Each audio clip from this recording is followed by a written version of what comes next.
Late 19th century. Dust in the doorway. Batwing doors breathe in and out. A tinny piano hesitates. Kerosene and cigar smoke hang low. Boot heels find the boards. Sawdust drinks the spit. A mirror throws back lamplight. Bottles line the bar.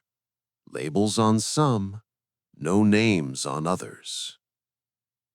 Men enter with the day still on them, faces wind-burned, hands scored by work. They want a seat. They want a drink. They also want food. Food was here, not only in the big cities, but out on the mining roads where the rail slowed down, where a town was barely a name. The plates were honest, warm, simple, and salty. Beans cooked long, meats cured and carved, bread with weight, coffee that bites back. A thin steam lifts from a pot. The room softens for a moment. Then the voices rise again. A saloon was more than a bar. It was a roof over the day, where news found ears, where men made a bargain, where the town took shape. First a tent, then a counter, then a floor, then a door that swung and clicked. The same hunger at each step, quiet the dust, fill the belly, move on.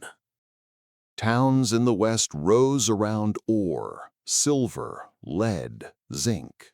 Mines high, camps low, and a stop between them. The saloon went up early, sometimes first of all. At first, a canvas roof and tables. Later, pine boards and a polished rail.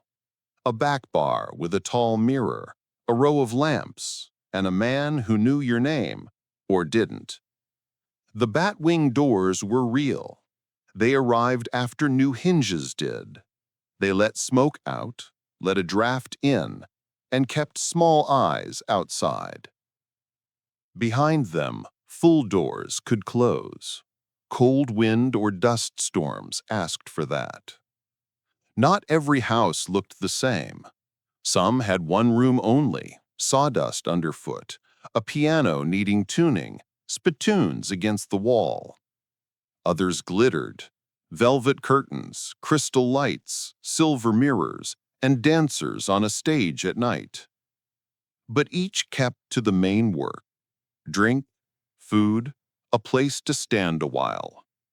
Many served more roles: a court when a judge came through, a barber shop with one chair, a town hall in an argument, a church if a pastor knocked.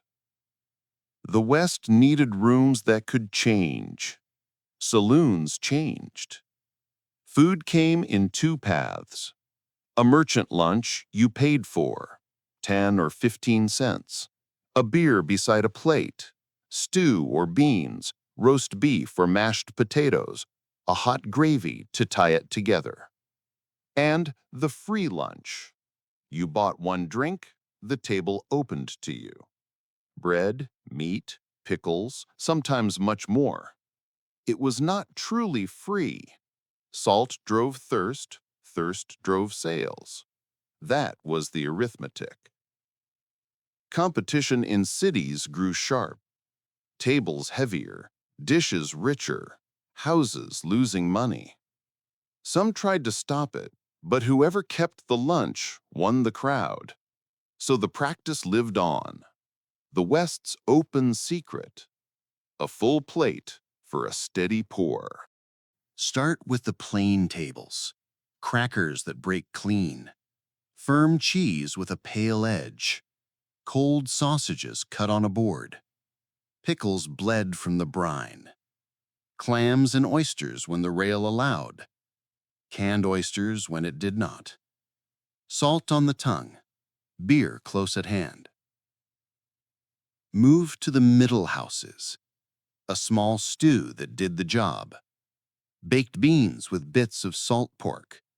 mashed potatoes under a thin gravy, a slice of roast beef that held together. These plates worked. They stayed with a man. They balanced a long afternoon. Then the houses that liked Sundays.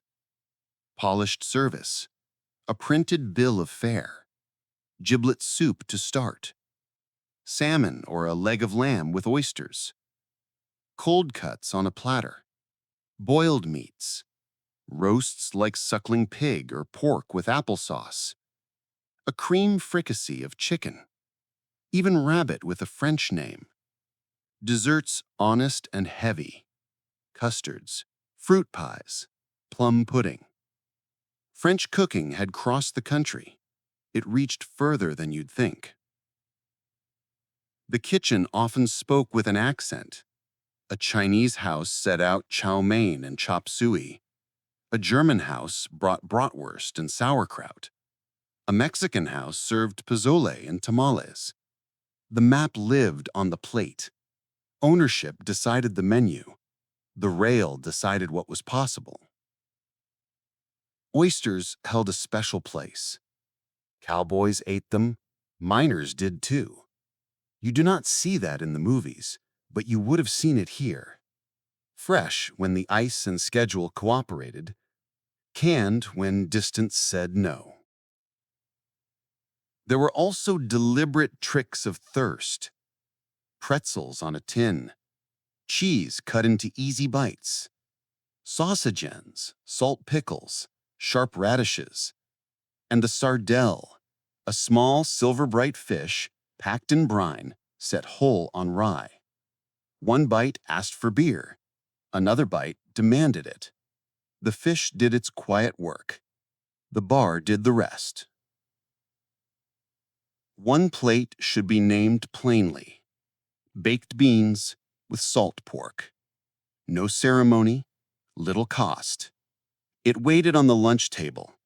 It filled men in 5 minutes. It let them go back to the day. Whiskey led. 2 paths, again. The good bottle from back east, named, labeled, trusted. Or the local pour without a name. Rot gut, they said. Coffin varnish, cactus juice, firewater, tarantula juice. The humor was rough. The taste could be worse. Some of it was cut with a mean edge. Tobacco, coffee, peppers, even harsher things for kick. If you wanted flavor, you paid. If you wanted effect, you gambled. Beer was steady company. Champagne surprised the modern ear, but it was common enough then. A cork pop told the truth. You can't water down a bubble. The sound carried status, even on a hard street. There was a custom at the rail. The barkeep set down a glass and a bottle. Right hand, left hand, crossed and sure. 10 cents bought the choice. You poured, you drank, you made space for the next man. Barkeepers had a reputation, tight with measure, hard with smiles. Still, the bar gave a man stature. Stand behind the counter, wear a bright pin. People looked up, or at least across. Cocktails existed here too, especially in larger towns. Whiskey, gin, or brandy at the base. Cobblers, smashes, juleps, flips, and crustas. Simpler than the ones today. Bitters gave a tonic air. Order one in San Francisco, you fit the room. Order one in a rough camp, you sounded too educated. Neat whiskey kept you safer. Short words, short pour, short nod. Gambling lived in the light and the corners. Poker most nights. Faro often more popular. More seats at the table. Simpler rules. Better odds than most. A man could follow even after 3 drinks. The point was not glamour. It was movement. Money across felt. Cards folding. Chairs turning over. Manners followed the ratio. Men far outnumbered women 20-1, 30-1, sometimes more.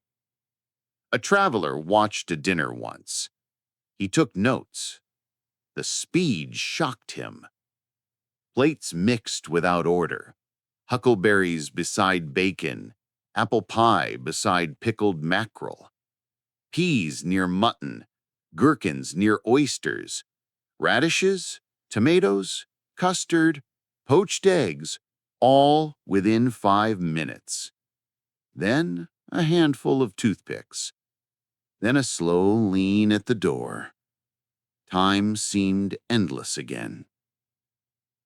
But Sunday could soften a room. Proper dishes came out. A better cut of meat. A clear soup first. A pudding last. For a while, it felt like home. The door still swung, but the street sounded smaller. Rails pushed further west. Law grew taller in the streets. The towns settled into shape. Some saloons took new names. Some turned into city bars. Some learned fine menus. Some locked their doors. The movies kept one picture: a man at a bar, a hat tipped low, a room cut by light, gun smoke, a fight ready to start. But you rarely see a plate. No bread, no beans, no oysters on a rail. The older truth sits quieter. Heat from a stove, salt on the lip from cured pork, thin white steam from an oyster soup, vinegar from a pickle, the weight of a rough loaf, and a pan of beans that held a shift together. In the end, that was the work. Food to carry a body forward, drink to settle the dust, a room to gather the town. The saloon fed more than hunger. It fed the making of a place, with a glass and a plate, set down on a scarred board, under a mirror that remembered faces, and doors that never stopped moving.